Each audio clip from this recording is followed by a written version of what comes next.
കാളകാട്ടിലം ചുട്ടരിച്ച കരിങ്കുട്ടിച്ചാത്തൻ്റെ കഥ. ശിവനും പാർവതിയും വള്ളുവനും വള്ളുവത്തിയുമായി വേഷം മാറിയപ്പോൾ അവർക്കുണ്ടായ പുത്രനാണ് കുട്ടിച്ചാത്തൻ.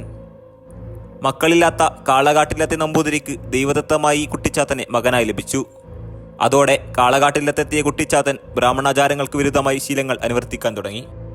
പഠിപ്പിൽ അസാമാന്യമായ ബുദ്ധി പ്രകടിപ്പിച്ചെങ്കിലും ഗുരുവിനെ അനുസരിക്കാൻ അവൻ തയ്യാറായില്ല. തന്നെ അനുസരിക്കാതിരുന്നതിന് ഗുരുനാഥൻ കുട്ടിച്ചാത്തനെ ശാസിക്കുകയും അടിക്കുകയും ചെയ്തു. ചാത്തൻ ഗുരുവിനെ വെട്ടിക്കൊന്ന് പഠിപ്പ് മതിയാക്കി സ്ഥലം വിട്ടു. തുടർന്ന് കാളകാട്ടിലത്തെ കന്നുകാലികളെ മേയ്ക്കുന്ന ചാത്തൻ ഒരു കാളയെ അറുത്ത് ചോര കുടിച്ചു. നമ്പൂതിരി കോപാകുലനായി ചാത്തനെ ശിക്ഷിച്ചു.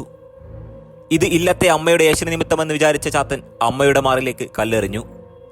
ഇതിൽ രോക്ഷാകുലനായ നമ്പൂതിരി ചാത്തനെ വെട്ടിക്കൊന്നു. പക്ഷേ ചാത്തൻ ചത്തില്ല. വാശി കൂടിയ നമ്പൂതിരി ബ്രാഹ്മണരെ വരുത്തി ഹോമകുണ്ഡം തീർത്തു. വീണ്ടും ചാത്തനെ വെട്ടി 390 കഷ്ണങ്ങളാക്കി 21 ഹോമകുണ്ഡങ്ങളിൽ ഹോമിച്ചു.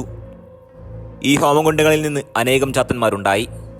അഗ്നിനൃത്തം വെച്ച് ചാത്തൻ കാളകാട്ടിലവും സമീപത്തെ ബ്രാഹ്മണില്യങ്ങളും ചുട്ടീകരിച്ചു. ഉപദ്രവകാരിയായി നാട്ടിൽ നടന്ന ചാത്തനെ അടക്കാൻ കോലം കെട്ടി പൂജിക്കാൻ തീരുമാനിച്ചു. അങ്ങനെ കുട്ടിച്ചാത്തനെ തെയ്യമാക്കി ആരാധിച്ചു വരാൻ തുടങ്ങി. മറ്റൊരു കഥ ഇങ്ങനെയാണ്. കാളകാട്ടില്ലം അടിച്ചു വാരിയിരുന്ന പുലിയ സ്ത്രീയിൽ നമ്പൂതിരിക്ക് പിറന്ന കുട്ടിയാണ് കുട്ടിച്ചാത്തൻ. നാണക്കേട് ഭയന്ന് ഗർഭിണിയായ പുലിയ സ്ത്രീയെ കല്ലറയിൽ പൂട്ടിയിടുകയും പ്രസവത്തിനു ശേഷം കുട്ടിയെ മാത്രം രഹസ്യമായി കല്ലറയിൽ വളർത്തുകയുമാണുണ്ടായത്.